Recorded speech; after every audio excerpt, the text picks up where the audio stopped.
দিন চলে আসলো, 2 টাকার জন্য বিড়ি নিতে পারলাম না রে। ভাত খাই তো বিড়ি না খাইলে হয় না। দেখি ওই তো রে খাইতেছে। ও বন্ধু হুমায়ুন চা, দেখি ওর কাছ থেকে তো খাই।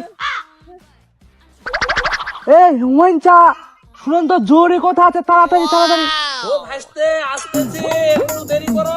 তাড়াতাড়ি।